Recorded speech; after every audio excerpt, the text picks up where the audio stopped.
Hello, everyone. My name is Antoinette. I'm IPC's advocacy coordinator, and I'm happy to get the opportunity to connect with those that I didn't have the pleasure of meeting at the Interfaith Breakfast. Let's begin by acknowledging whose land we're on today. Today, we hold space for reflection on and gratitude for the land upon which we live and the local waters that support and nourish us all.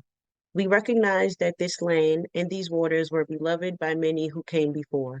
We reflect together as people of faith in response to those calling of our hearts to come alongside the original stewards of this land and these waters that sustain us all. We seek to change the narrative of this story, our story, towards one of harmony with the gifts of creation and all living beings. We ask you to honor and learn from their intimate connection, love, and appreciation of those sacred lands and waters.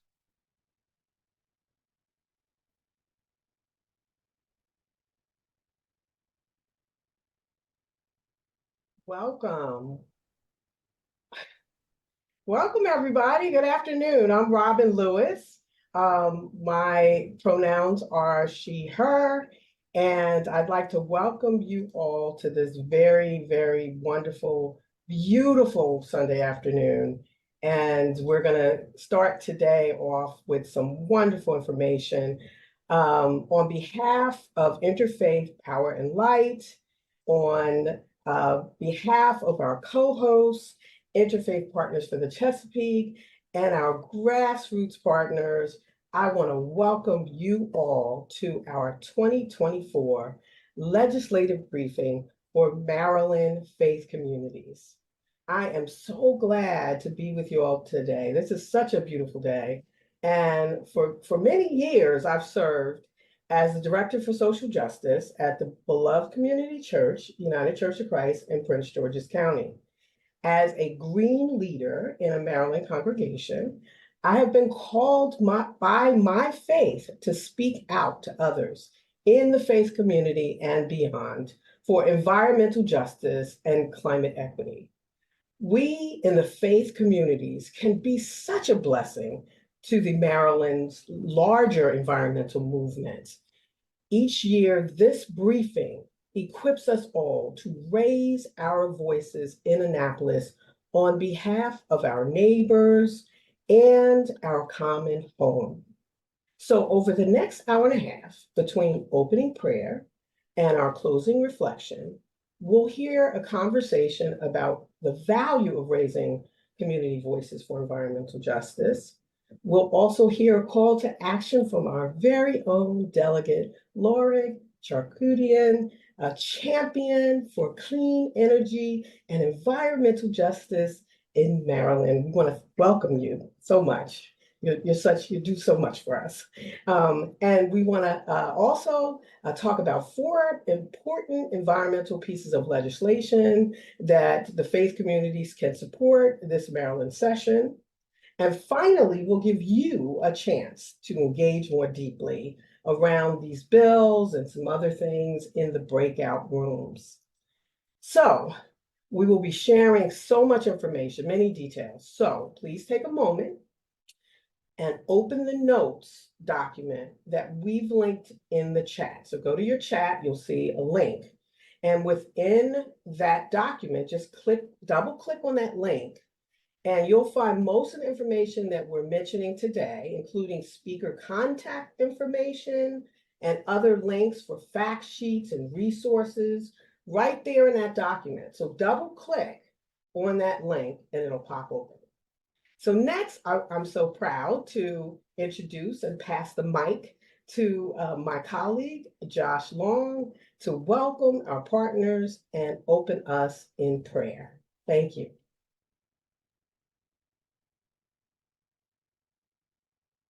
Thank you so much, Robin, for the introduction.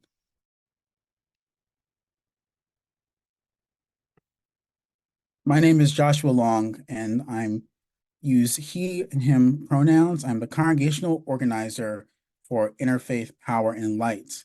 And I was born and raised in Baltimore and have been a professional musician in the area for over 12 years, including directing music at Unitarian and Protestant churches in the area. And the song that you heard while coming in is a song that I wrote in seminary doing my thesis project called Hope in Us.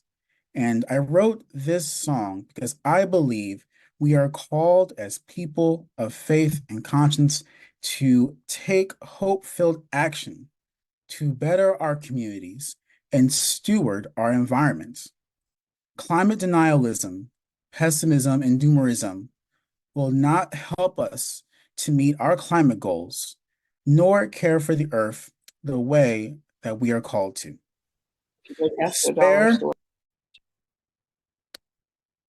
Despair and hopelessness are easy. It is difficult to imagine shifting the world off of polluting resources and unjust systems because for some it is comfortable. However, all of our faiths teach us to care for the environment, to care for the least of these, the orphan and the immigrant among us, and to recognize how we are connected, interconnected to the whole of existence. When we ensure that all people have clean water to drink, clean air to breathe, plants that thrive, food to eat, then we are living out the faithful values that connect us all together. So this time I want to name all the organizations who are joining us on this call. Each is dedicated to seeing Maryland reflect the diverse beliefs and faith traditions in our state. And only in alphabetical order, we have Action in Montgomery, Anne Arundel Acting Together, the beloved DMV Environmental Justice Collective, the Baltimore-Washington Conference of United Methodist Church Creation Care Advocacy and Action Team, Central Maryland Ecumenical Council, Chesapeake Earth Holders Community of Engaged Buddhism, Climate Shura DMV with Green Muslims. We have the Creation Care Ministry of the Delaware Maryland Synod of the Evangelical Lutheran Church of America, the Episcopal Diocese of America, and the Maryland Episcopal Diocese of Maryland, and the Maryland Episcopal Public Policy Network, the Episcopal Diocese of Washington Creation Care Committee, Green Dharma DMV, the Jewish Climate Action Network DMV, the Jewish Youth Climate Movement of Baltimore County, and the Jewish Youth Climate Movement of Montgomery County, Justice and Witness Network Maryland of the Central Atlantic Conference and United Church of Christ, Maryland Catholics for Our Common Home, Montgomery County Faith Alliance for Climate Solutions, the Multi-Faith Alliance of Climate Stewards of Frederick County, the National Capital Presbytery Earth Care Network, People Acting Together in Howard, See Change Synagogues, and the Unitarian Universalist Legislative Ministry of Maryland.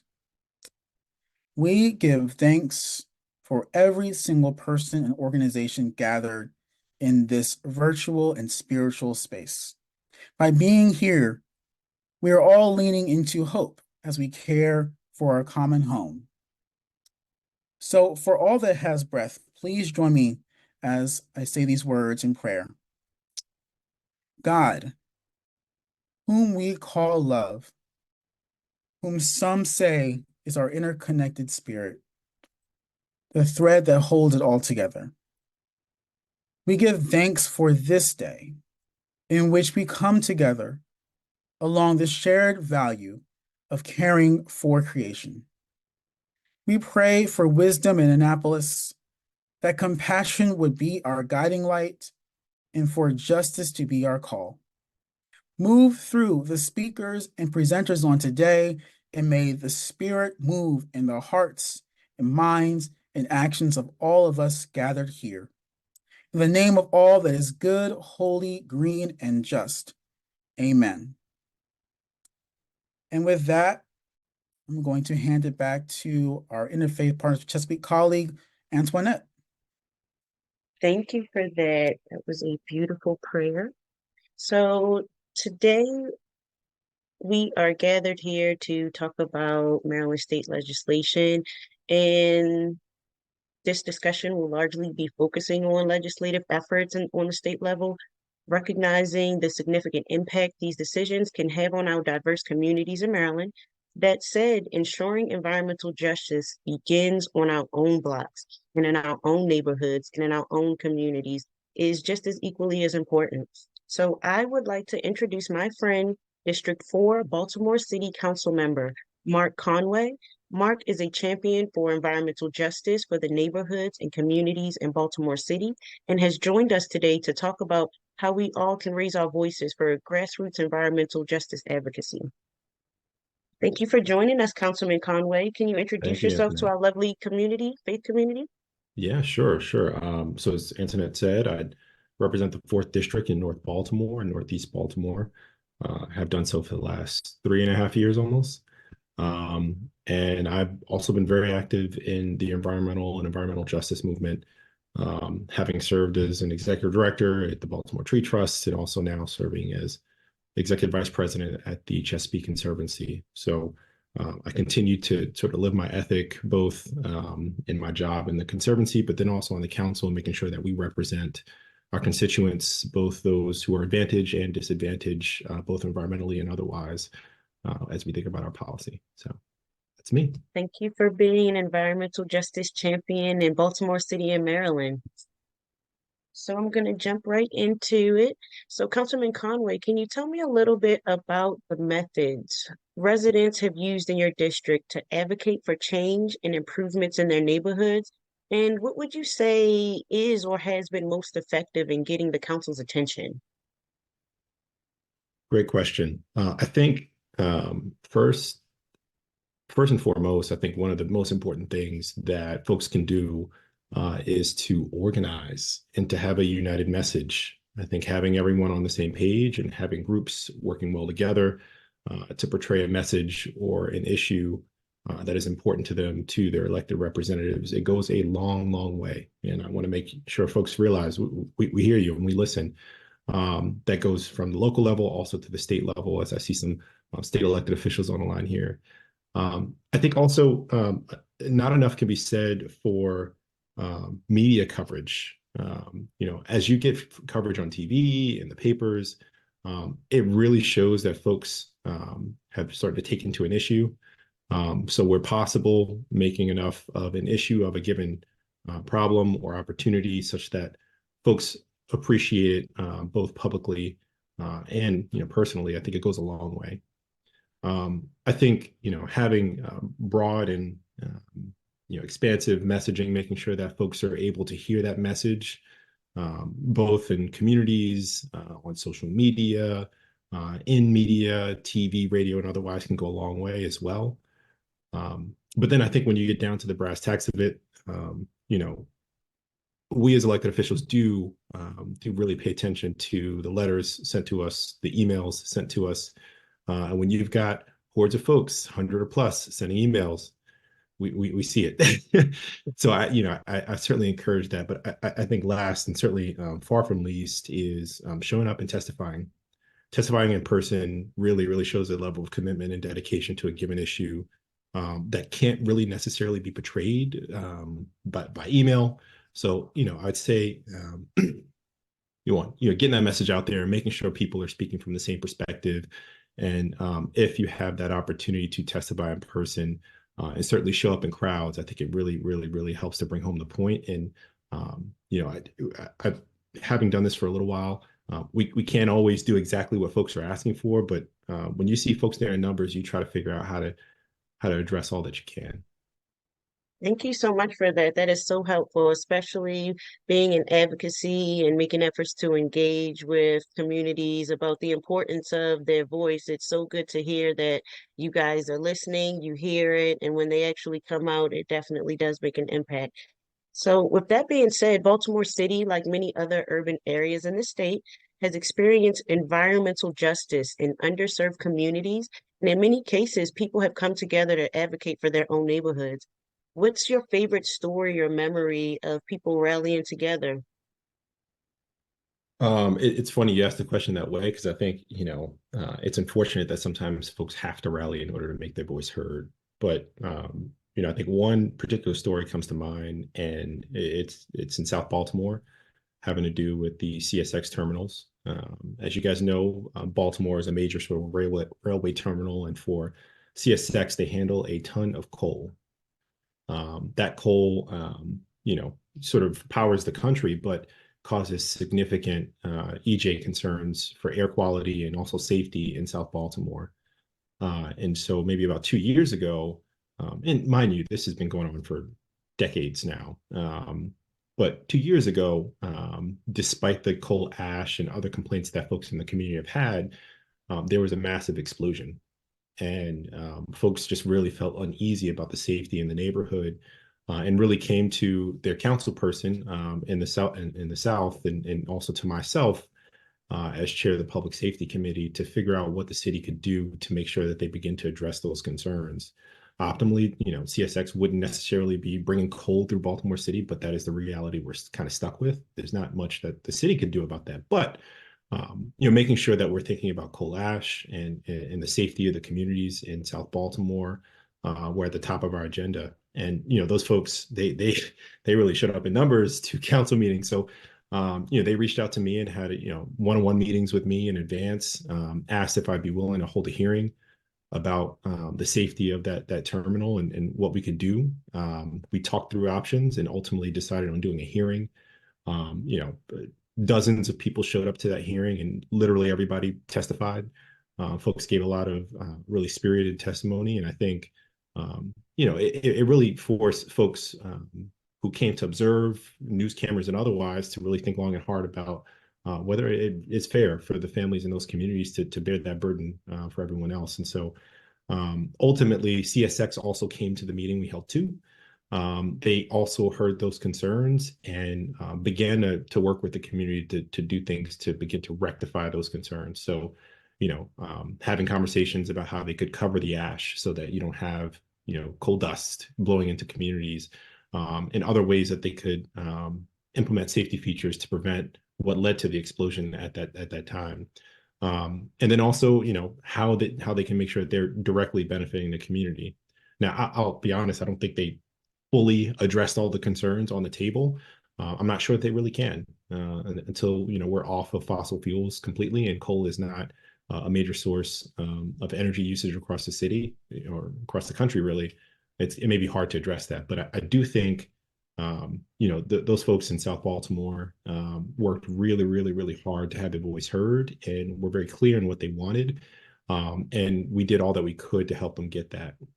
So I think that fight's not over. I think there's still a lot to be done there, but I'm, really proud of the way they addressed the work and the passion with which they, came to the city about it. Thank you so much for that story. It's so great to hear that people will rally in numbers to preserve their communities and make sure that health conditions are good for the seniors, the youth, and community. So it's important for us to speak up for ourselves. And next question. So it's important to highlight how unique, I'm sorry, what do you see as the distinctive value of faith communities in speaking out? Well, I'll say faith communities have a pretty unique opportunity. Faith communities are groups of people that talk often amongst each other and have similar values, and therefore can very quickly organize should they decide to. So I think faith communities, first and foremost, they are organizations that can really start to be the impetus for change. They can organize people, they can inform people, and I think faith communities especially come with a little bit more moral weight on these issues. When you've got faith leaders and otherwise talking about the injustice of certain issues or areas, I mean, it stands differently than a group of non-faith affiliated folks. So I think there's a huge opportunity there, and it makes me think honestly a lot about the the civil rights movement, and the civil rights movement, how it was sort of founded in the faith community and really prospered on the back of the faith community. And so I think that still stands true today. And as a state that has plenty of opportunities, but then also things that we still have some significant work to address. I think we're always looking to the faith community for guidance, for organization, for information, and otherwise. And I think when I'm looking for insights for how I should think about certain issues, I frequently go to the faith community to hear what people think about the policies that we have in front of us, and how we might consider their perspective on it. Thank you so much for that, Councilman. And so, piggybacking off of that, can you speak to the members on today's Zoom whose congregation is just beginning to think about environmental advocacy for the first time, but worried about getting too political? What would you want them to know as they begin this legislative session in Maryland? I think it's interesting you call it too political. I think, politics has gotten a bit of a dirty, it's like a dirty word. It's gotten a kind of a bad connotation, but, I think, politics is probably one of the most effective and important ways to get things done. It's consensus, it's relationships, it's policy all mixed into one, and it doesn't always come out pretty. But I would really encourage people to get involved. Despite the reputation of politics, we need to hear your voice. We need your advocacy. It really does have a huge impact on how elected officials and even not elected officials, the organizations, think about how they want to tackle problems. So I would, really encourage folks participate, learn more. Make sure you're holding your elected representatives accountable. Write them emails, call them if you need to. If they're good, they'll try to call you back. But I think it's really important that folks have their voice heard, and make sure that they're not discouraged by a reputation that doesn't have to be that way. I'd say folks need to get involved. We look forward to it.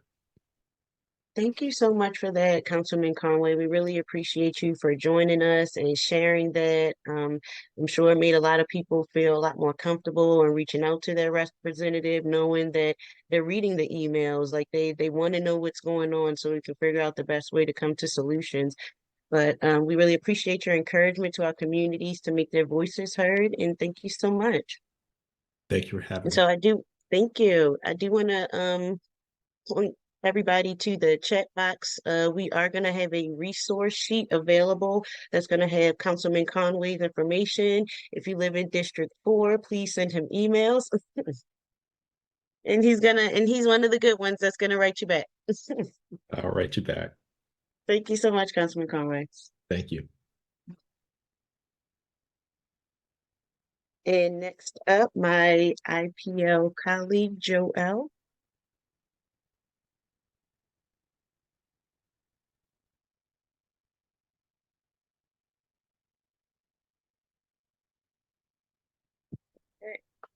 Good afternoon. Thank you so much, Councilman Conway. It's so important to hear those stories and really be able to envision what joining together to speak out looks like and sounds like. It is now my pleasure to introduce my delegate. Delegate Lori Charkoudian represents District 20 in the Maryland General Assembly, where she serves on the Economic Matters Committee and is chair of the Unemployment Insurance Committee. Lori is a strong advocate for legislation promoting environmental justice, consumer protections, economic justice, criminal justice reform, pedestrian safety, and a sustainable food system. So the bio her office at me said that she is a strong advocate, and I will venture to say that Delegate Charkoudian is among the fiercest and strongest champions for climate justice and clean energy in the Maryland legislature. In addition to her role as delegate, Lori is the executive director of the Community Mediation of Maryland. Lori received her PhD in economics from Johns Hopkins University, has been honored 3 times as one of Maryland's top 100 women by the Maryland Daily Record. She lives in Tacoma Park with one of her 2 children, Rafi, and runs ultra marathons. Speaking personally, Delegate Charkoudian is such an inspiring example for me about how to hold strong, clear values about the world we all deserve while fighting fiercely in the system we have now for real tangible progress. And it's my pleasure to welcome Delegate Charkouti.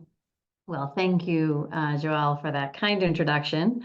And thank you for inviting me to be here. I am Delegate Lori Charkoutian. I use she, her pronouns, and it is my absolute honor to join you today. I was told that this is the preparation for a number of faith communities to come and be part of the legislative process in Annapolis, and I could not be more thrilled. And we are at a point in our climate justice movement, and in Annapolis in particular, where we need more faith communities, and we also need more faith, and we need more community.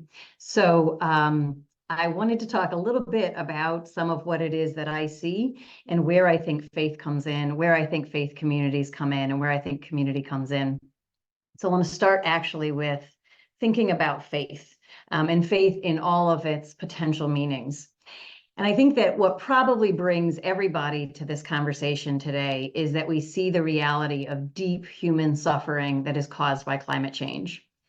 We see the reality of an unraveling of a beautiful creation that many of us hold dear and consider to be part of our faith. And when we see all of that happening around us and the pain that all of that is causing, and then we start to look at the projections, what it is that we as humanity are going to have to do to turn that around. We look at the projections for the planet warming and what it is that the planet would have to do. We watch the COP whatever year we happen to be in negotiations, and it feels like we come close, but even the things that we're celebrating are like tiny compared to what it is that we need to do. And then I drill down and I look at Annapolis, and session after session, even the years that we make big, good changes, there's so much that we left on the table. There's so much that we didn't get done. And it makes it really easy to become cynical. It makes it really easy to feel like we're not going to get this done in time. I think that for those of you who have had a chance to be in Annapolis, I know many of you, and I see familiar faces. I know some folks are new, and I know people have come and they've we've worked so hard, we've come so close, and then you watch this bill that was going to transform, our climate potential, and it turns into a study, right? As though we need to study anything anymore, as though there's anything left that we actually have questions about. We kind of know everything we need to do, and we just need the political will to do it. And so, I have that experience in Maryland, and then we watch the things happening across the world. And then I recently had this experience of feeling like, okay, we're making some progress, but not nearly enough to match the scale of what it is that's in front of us. And then recently I got appointed to the Southern States Energy Board. And so this is all the southern states, Maryland being the northernmost southern state. And I'm in these conversations with legislators across the southern states where there's a real question about whether climate change is real, where people are excited about carbon capture, primarily because it is an economic engine for their states, but they're not really sure why we're capturing carbon because climate change isn't real anyways. And then I just feel, so demoralized. And I look at folks around me in Annapolis, and I see that cynicism just becomes so seductive. It's seductive, it's cool, and people wear it like it's a badge of honor. It's so much easier to sit in the cheap seats, in the bleachers, and yell at the players on the field that they don't know what they're doing. So much easier to do that work than it is to get on the field, to leave it all on the field, even if we don't know if we're going to make it, even if we don't know if we're going to get there in time, even if we don't know how much suffering we can prevent with the policies that we're moving forward. And so I watch people really succumb to, we did all this work on offshore wind, and then offshore wind projects are getting canceled. We did all this work on solar, and then the PJM Regional Transmission Organization interconnection queue is slowing solar down. And so it's just easy for folks to get into this space of like, it doesn't matter anyways. But here's what we know from a faith perspective. What we know from a faith perspective is, with the whole thing about like, we plant a tree, even though we're not going to sit under that tree. And we plant that tree for the future generations to sit under, whether or not that tree itself actually may not make it. It could succumb to blight. It could succumb to, an axe. It could succumb to anything, but we still plant those trees. And the people before us planted trees, some of which we're sitting under now, and some of which we never saw. And so we have to believe the same thing. We have to come at this climate work, as frustrating as it can seem sometime, and as impossible as it can seem sometime, and as much despair as we might feel, we have to come at it with faith, and with faith and hope. The kind of faith that I'm talking about here is the hope kind of faith, because we have to believe that when we'll probably see the wind turbines, we'll probably see the geothermal projects, we'll probably see the clean energy. We may or may not live to see the change in the temperature, the change in the, where we're actually going to turn that corner, where we're actually going to see a lessening of the intensity. We're probably going to see more intense climate impact, but we're going to see less of an intense climate impact and believe that it's going to be less intense, and believe that there's generations that are going to experience the shade of the trees that we're planting and the impact of the changes in technology and the changes in energy and the changes in food systems that we're building right now. And so there's the part of faith that calls us to do that work. That's the hope kind of faith. But I think for me, the other kind of faith is the kind of faith that says when we see deep human suffering, when we see deep degradation to creation, we are called on to do something. So even if we have no idea what to do, or we have no idea what its impact is going to be, we're called on to do something. Even when we don't feel the hope, we're called on to do something. And so that's the faith that I bring to this work, even on the more challenging days. It's the faith I bring to this work when I can see the future, and it's the faith I bring to work where I can't possibly see a way forward.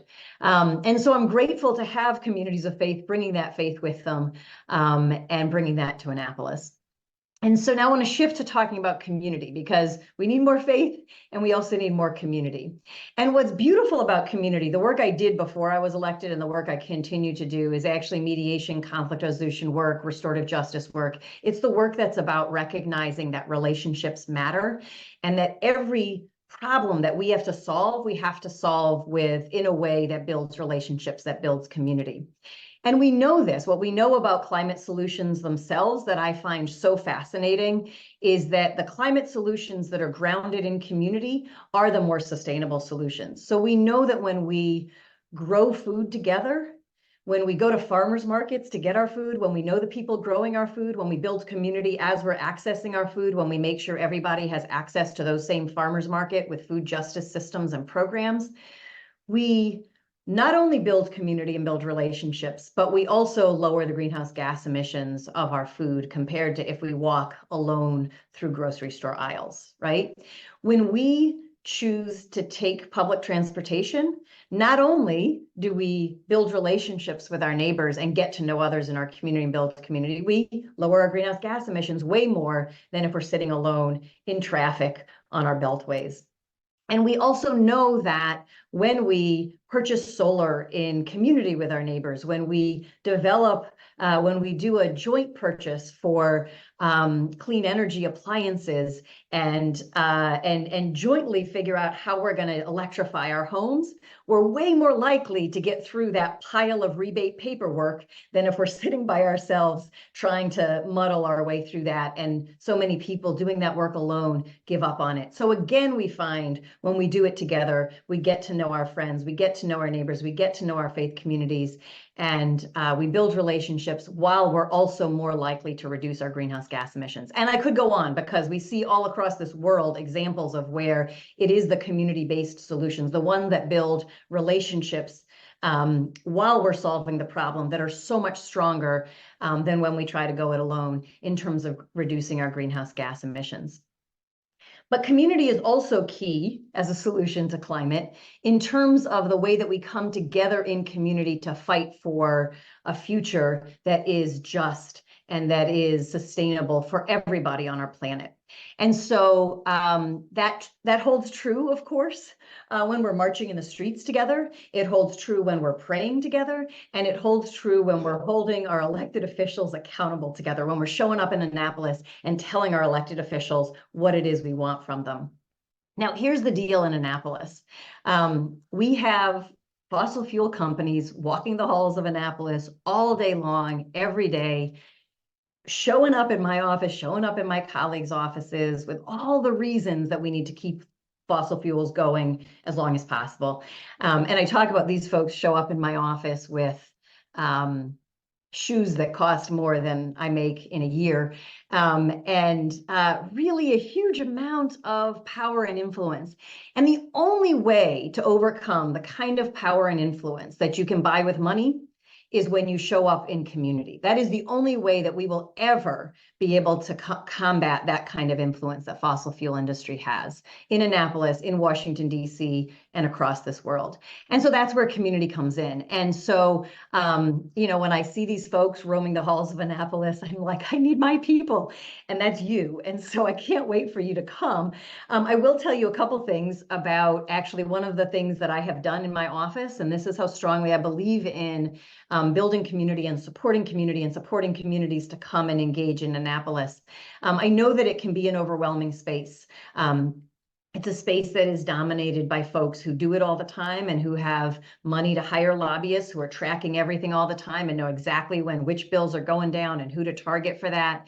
And so one of the things that I've done is I've tried to turn my office into a home base for folks who are doing grassroots climate and justice work. And so what you'll find, if you haven't been to my office yet, you need to come, because what you'll find is I've got space set up for people to rest for a minute. I've got coffee and snacks because as an Armenian and Middle Eastern, my culture calls on me to feed people every chance I get. And so I've got that in my office. I've got phone chargers and a place for you to use your leave your jacket.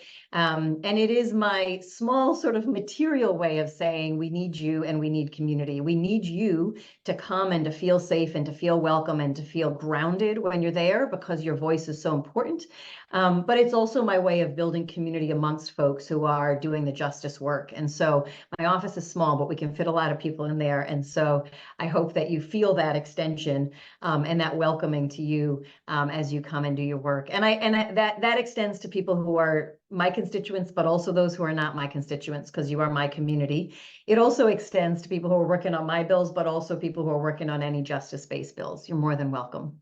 So, so that's a piece about community. But the second thing, there's one other thing I wanted to talk about community, which is I want to talk a little bit about expanding our communities and some of the expansion work that actually Interfaith Power and Light is doing right now, and a challenge to some of us who have been working for years to get rid of fossil fuels. And that is really to think about who is in our community and who do we want within our community engaging in this fight.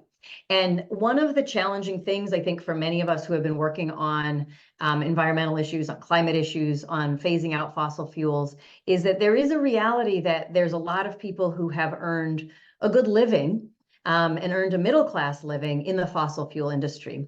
And that new industries that have come about over the last 15, 20, 30 years because of the anti-union, anti-worker successes of the business of corporate America at the federal and Supreme Court level, most new industries that have come about are not union industries. They are not good job industries. And so it's incumbent of us, those of us who believe in climate justice, to be really thinking hard about the kinds of changes that we're building into legislation to make sure that those changes are going to create jobs that are good middle-class jobs, and that they are specifically thinking about who is going to lose a job when we shut down the fossil fuel industry, when we shut down the gas pipes, when we shut down the coal plants, and how do we make sure that that person has a job in this new world we're creating?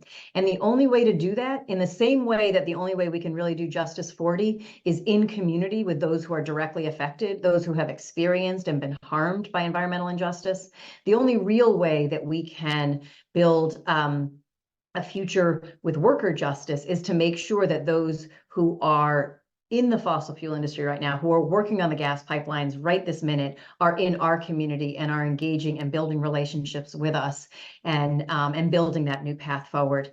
And so while I invite you and commend you and support all of the community that we have here and the community that we need to go forward, I also want to specifically shout out that Interfaith Power and Light right now is facilitating some of the work around network geothermal, which is one of my bill, one of the examples of where we've got folks who are currently working on the gas infrastructure in Maryland in a conversation with us about how do we make sure this new set of pipes, the geothermal pipes, are the same jobs, the good jobs that they currently have, the middle class jobs that they have right now working on gas pipes. And so it's a challenge, I think, for all of us. If that's not the folks that we usually have in our community in the climate justice work, it's a challenge that I put out there for everyone to really think about, certainly the workers and how they're part of our community as we're building this new future, but also who else are we missing? Who else is really important to this community that we're building? So we celebrate the communities we have, we double down on the communities we have, we raise the voices of the communities we have, we understand the value of it,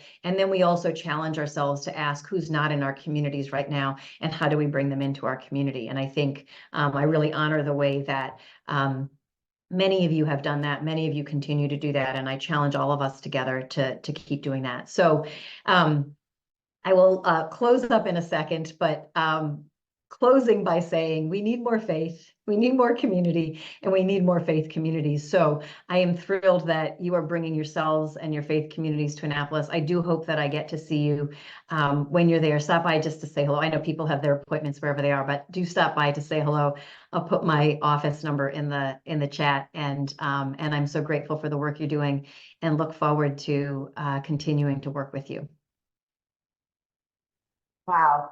Thank you, Delegate Charkoudian. You are just such an inspiring person and just such actionable advice and guidance for everybody. And I love that you've made your office a welcoming place for everybody who's out fighting the good fight. So thank you very much for being here, taking this time today, and for all that you're doing on the front lines. We really appreciate that. So now we're going to segue into some specifics about some of our priority bills. There's 4 priority pieces of legislation, and I'm going to truncate my comments here to get us a little bit back on schedule. So they will introduce their bills. They'll have 5 minutes, and I know that that feels like not enough time, but that's why there will be breakout rooms afterwards, and that takes a little time for everybody to get into their breakout rooms, I know. So anyways, we're going to try to wrap up by 3 with these 5-minute spiels, and then move into the breakout rooms, and we'll continue those for about 20 minutes. You can put questions in the chat box, and we will do the best that we can to answer those, or the speaker will answer those when they're done speaking.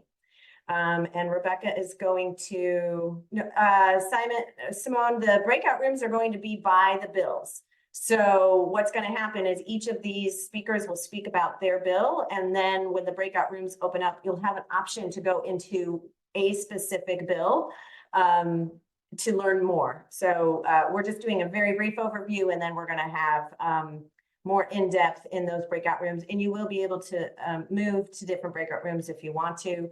But anyways, without further ado, I'd like to jump to our first speaker. That would be Jose. And Rebecca's going to share some slides, and if we could spotlight Jose, and we'll turn it over to you, Jose. Thank you so much, Jody. Thank you to City Council Member Mark Conway, who was here and spoke earlier, and thank you so much, Delegate Charkoudian. She really is a champion. So yes, thank you for the space to be here. I really appreciate the level of engagement that IPC is willing to have on some of these really critical bills. And for the sake of time, I'm going to be a little bit vague, but I hope that entices people to join my breakout room to ask questions and get a deeper understanding of the bill. So the bill I want to present on is, we're calling it the MDE Permitting Authority legislation. And it's a bill that focuses on shielding vulnerable communities from more environmental justice. So all throughout the state, the zip codes, the census tracts that that are full of immigrant populations, the historical African American community here in Maryland, and working class and low income people. Oftentimes, these are the places where industrial parks, different polluting facilities, small or large, are located. And this bill is one of the first efforts to address this. And what it does is Maryland Department of the Environment, as well as the EPA, have created these numbers, these environmental justice scores that get assigned to certain census tracts that indicate who lives there and how much pollution it is near or in that census tract.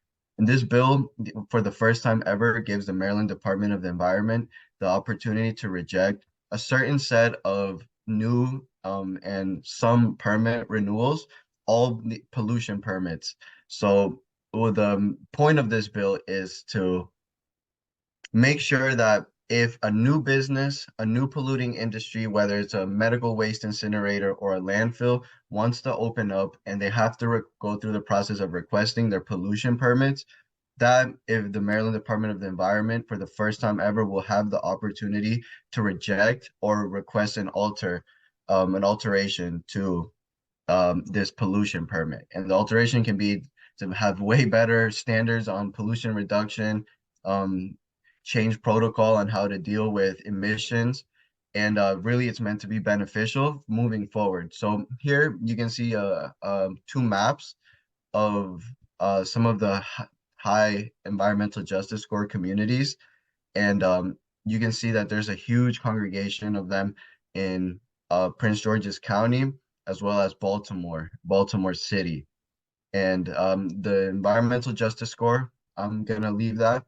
Please come to my group so we can talk a little bit more in depth, and I'll even share with you what the environmental justice score of your community is, or where maybe your church or your place of worship is at. Next slide, please.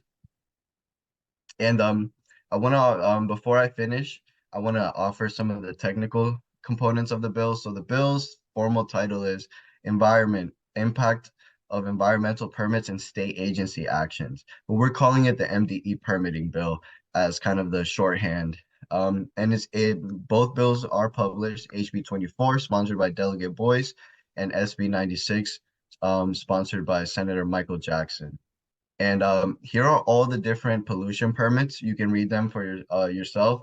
The only one I'm going to talk about in my presentation to the whole group is the second to last, the penultimate point below which permits will trigger, which is permits to install, materially alter, or materially extend landfill systems, incinerators for public use, or rubble landfills. So you can really think if this bill were to pass, it would give a shield protection to communities that have already been overburdened, to give the Maryland Department of the Environment to reject new incinerators, new landfills, and all in communities that have already had all of these things next to them. So with that, for the sake of time, please join my group if you have more questions, and I'll be happy to answer them. Thank you. Great, thank you, Jose. Wonderful. And I just put in the chat box, we will link to these slides. I know there was a lot of great detail in there, so we will upload these slides and make a link to them in that resources document. Next up, we invite Matt Stegman from Chesapeake Bay Foundation to speak about the Whole Watershed Act. Yeah, thank you. So this is the Whole Watershed Act. Could I get the next slide? The best way to kind of start getting into this bill is to talk about the problem that we have in the state of Maryland with how we fund and incentivize environmental restoration in our watersheds. We do a lot of what, and I want to give credit, I think it was Senator Elfreth who coined this. Regardless, I love it and I use it every chance I get, but random acts of restoration. So kind of wherever there's an opportunity for, permitting or a willing landowner or whatever, you'll have a stream restoration project over here and a riparian buffer over there.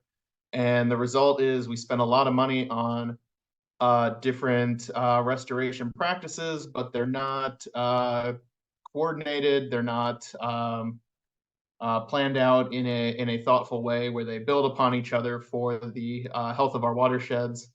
And without that coordination, sometimes things that are cheaper, more effective, less intrusive into the natural environment may not be pursued, either because it's difficulty with permitting, coordination among landowners, any number of factors. So again, this random acts of restoration, really kind of holds back the progress that we could be making. Could get the next slide. A little bit of additional context. So as we're sitting here talking right now, Maryland is not on track to meet its Chesapeake Bay restoration goals by 2025. 2025 is when the current Bay Agreement runs out. There's a lot of work being put in by the watershed states, by EPA, by others to figure out what happens after 2025. Unfortunately, Maryland is not unique in this. None of the states are on track. We're doing better than some, but we are not on track to meet those 2025 goals. Last year, May of last year, the Chesapeake Bay program had its Science and Technical Advisory Commission issue a report, the Caesar report, and that looked at the last 40 years of bay restoration and basically wanted to look out, what are we doing that works? What are we doing that isn't working? And how can we be doing better? And that report had a number of interesting and illuminating findings. And some of the recommendations from that report were that we should be focusing more on shallow water, animal habitats, how people and animals interact with the bay as a resource, better targeting of our interventions, and encouraging innovation. The sponsors of the Whole Watershed Act are Senator Sarah Elfreth and Delegate Sarah Love. They serve as representatives to the Chesapeake Bay Commission from the state of Maryland. And in that role, they are able to, get to hear about and share information about some of the innovative practices that are happening in some of our sister states. So the Whole Watershed Act sort of came about based on a really interesting program for agriculturally impaired streams in central Pennsylvania, the Chesapeake Conservancy. You heard from Councilman Conway earlier, but the Chesapeake Conservancy was one of the big leaders in that central Pennsylvania program. And we wanted to take that and sort of expand it to different land use and different geography types and see if we could do some innovative things. So I think I got my last slide here, I think. Very quickly, what the Whole Watershed Act does, it prioritizes a significant amount of state funding into 5 whole watershed restoration projects over the next 5 years. It focuses on watersheds that present an opportunity to show some real measurable progress on a relatively expedited timeline. And like I said, sort of the kernel for this was a program focused on agriculturally impaired streams in Pennsylvania. We know that we don't just have waterways that are impaired in agricultural areas in the state of Maryland. So if we want to try new practices, we got to make sure that they will work everywhere in the state of Maryland. So the watersheds that will be chosen for pilot status in this bill will represent different geographies, different land use types, and we'll have a prioritization and a focus on environmental justice communities. It requires that the practices that are part of the restoration don't just have water quality benefits, but have other measurable, achievable co-benefits that go along with that. There'll be additional support for permitting from a state management team that'll kind of bring all the relevant stakeholders from a permitting perspective to the table. And one of the things that I think we're pretty excited about is it'll create a new certification for the developers and contractors that actually do on-the-ground restoration projects to make sure that there are good strong standards and high quality for those projects. It's going to be very similar to the certification and licensing that exists for marine contractors. Again, our sponsors are Senator Sarah Elfreth and Delegate Sarah Love. I think I have just hit or exceeded my 5 minutes. So with that, I look forward to talking to anybody in the breakout room. That was great, Matt. No, you're fine. Thank you. All right. And then next up, Andrea from IPL is going to speak about the Strength and Empower Bill. Hi, everyone. My name is... And Andrea, you might need to speak up more. I'm having a hard time hearing you. Yeah, of course. No worries. Let me know if this is a little bit better. So hi, everyone. My name is Andrea Orozco. I'm IPL DMV's Faithful Advocacy Lead, she, her pronouns. I'm so excited to be with all of you here today. And for those joining us for a second year, this bill might not come as a surprise, but for any new folks, I'll go ahead and start here. The Empower program is one of the most successful energy efficiency programs in the country. It has been in place for over a decade and helps save billions of dollars in utility bills, but it is also due for a serious upgrade. In the last 10 years, we've come to realize that it's not enough to simply reduce electricity use in our homes, but as a whole, we need to be reducing our overall pollution. So this bill really began last year when a big group of advocates came together to push for this update to the program. The bill last year cleared the House and ultimately got stalled in the Senate. So we are back again this year, twice as strong and twice as energized to get this done. Can we go to the next slide, please? Thank you. So what do we want to see in the final bill? We want to make sure that we're keeping what works. Since 2008, Empower has provided Marylanders with free or discounted energy audits, weatherization, and efficient appliance rebates. It has also provided businesses with their own discounts and incentives for energy efficient upgrades. And we want to build on top of that. We want to expand those discounts and rebates for energy audits and appliances by adding new incentives for switching to more efficient and electric appliances and heating. At the same time, we want to make sure that we stop spending ratepayer dollars on subsidies for polluting gas appliances and home heating. And while we're doing all of this work, we want to make sure that this is a just and equitable transition by making sure low and moderate income households aren't left behind. Low income homes are putting more into the program and receiving the least amount of benefits from it.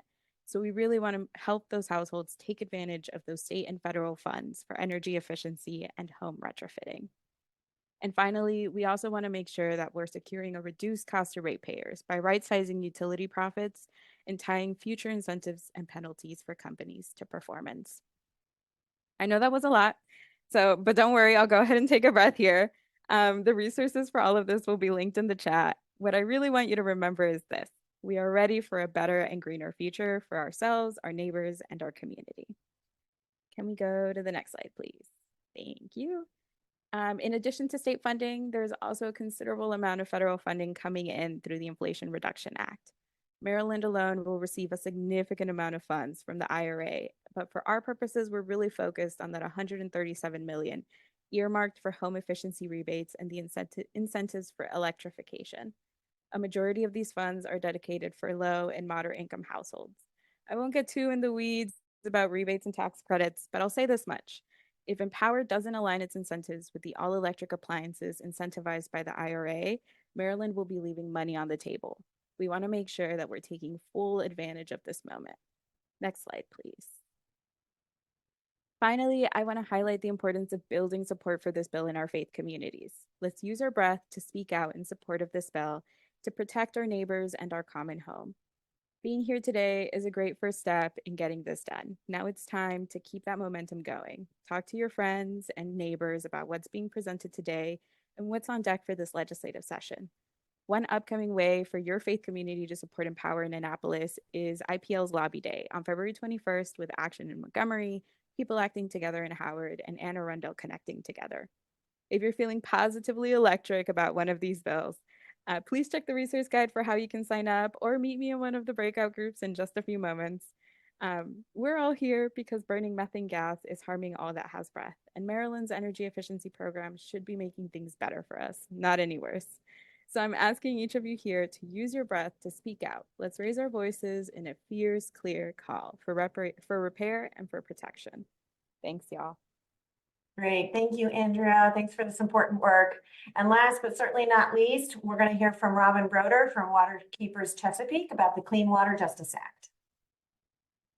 Hi, good afternoon. I'm Robin Broder, Deputy Director of Waterkeepers Chesapeake. And if you're not familiar with that, it's Waterkeepers Chesapeake is the coalition of the 17 waterkeeper programs here in the Chesapeake and Coastal Bays area, most of which are in Maryland. Next slide. So the Clean Water Justice Act, it was introduced by Delegate Sarah Love and Senator Malcolm Augustine to address our new reality that most wetlands and streams are now no longer covered by the Federal Clean Water Act after our U.S. Supreme Court decision last year in Sackett versus EPA. Next slide. So what the Supreme Court decision did, besides just remove the protections from these wetlands and streams, it also removed the fact that under the Federal Clean Water Act, communities people have the right to enforce the federal law. They have a right to bring a suit in federal court to enforce the law and address pollution, water pollution issues in their community. States, for the most part, do not have that under their own state law. So the good news is that Maryland still protects these waterways, plus groundwater. Maryland has strong regulations for our streams and wetlands and groundwater. But the state has no right for communities to enforce the state law like we did under the Clean Water Act. And I should note that most of the most noteworthy water pollution enforcement actions have been brought by community groups, because as people in the community, you see the impact of the water pollution first. You see the problem first and can take action. And so what this bill will do is provide a new right for impacted community members to enforce the law in the state court the same way they did previously under the federal court. And so this will allow community groups to work alongside the state actually to enforce clean water laws, and will bring much needed enforcement capacity to the state. And what does that look like? Next slide. So this slide has 3 different examples of lawsuits that were brought by community groups. A lot of them were brought by waterkeepers, but often these are done in partnership with a lot of other community groups. On the Eastern Shore, the Valley Protein Chicken Rendering Plant agreed to fix wastewater treatment violations and curb polluted runoff after the Choptank Riverkeeper reported violations in 2021 and filed a lawsuit in 2022. And then they were working under an expired permit. Their permit expired in 2006. So and the Baltimore Harbor Waterkeeper, through their water quality monitoring, found sewage discharges from 2 wastewater treatment plants, and they worked with Chesapeake Legal Alliance and secured a historic settlement. And up in the Upper Potomac, after a paper mill was closed, after the state had signed off on this closure of a paper mill, the Upper Potomac Riverkeeper filed a suit because he had found discharges of what's called toxic black liquor coming out of that, and got the company to clean up that pollution.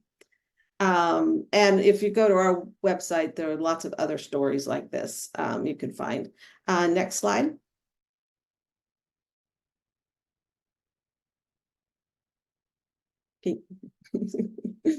Oops. So I'm sorry, but that was my last slide. Oh, okay. Well, so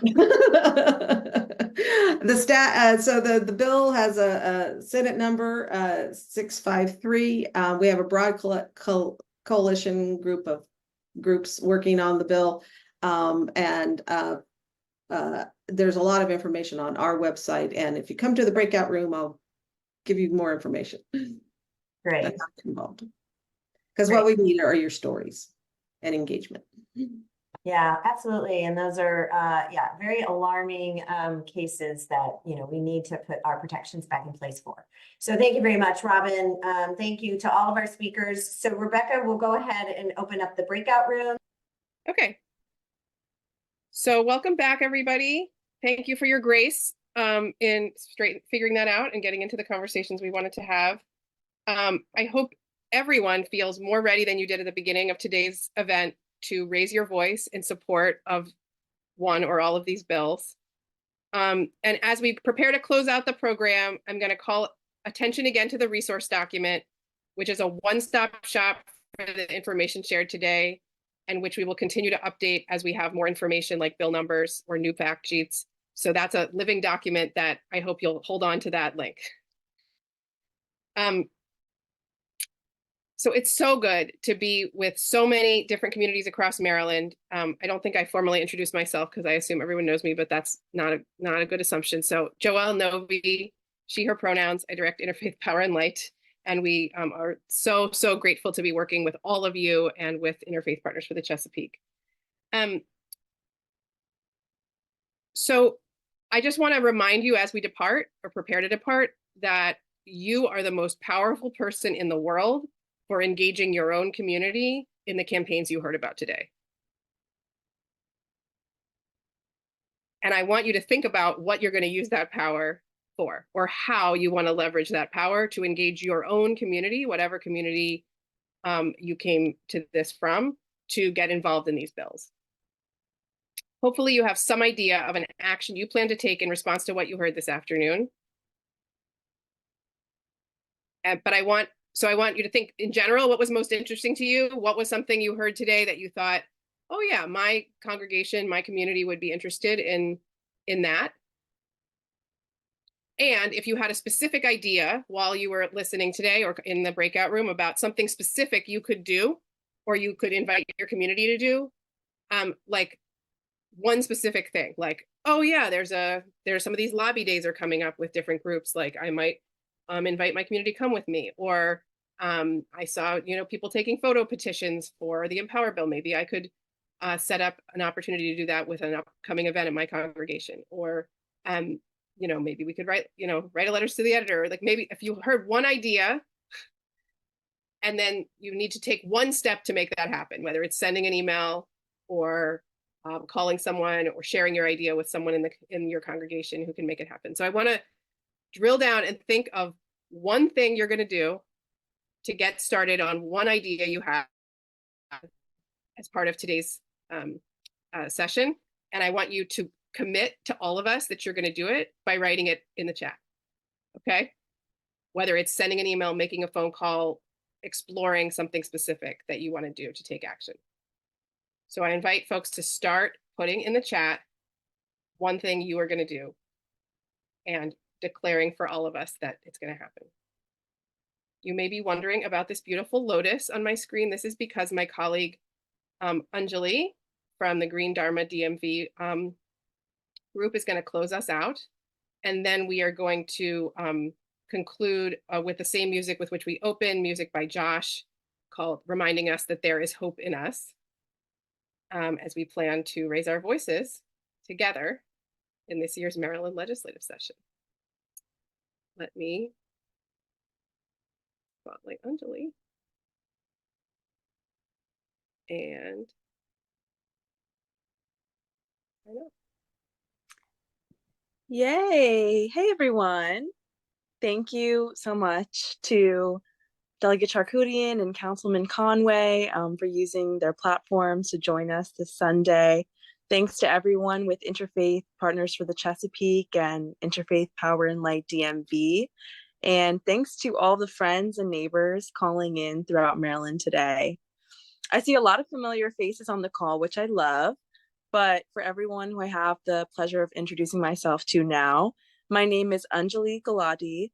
My pronouns are she, her, and I work with IPL DMV in organizing the group Green Dharma DMV, which is one of the region's most recently formed green groups.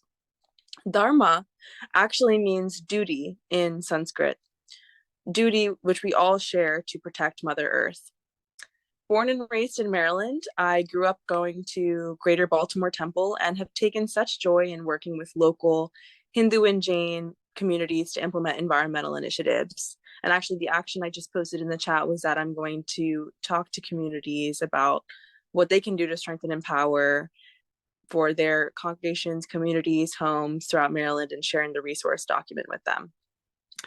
As I've gotten involved in climate advocacy in Annapolis over the past few years, organizing in this faith-based work has not only brought me closer to my culture, but also closer to the beautiful environment which we all call home.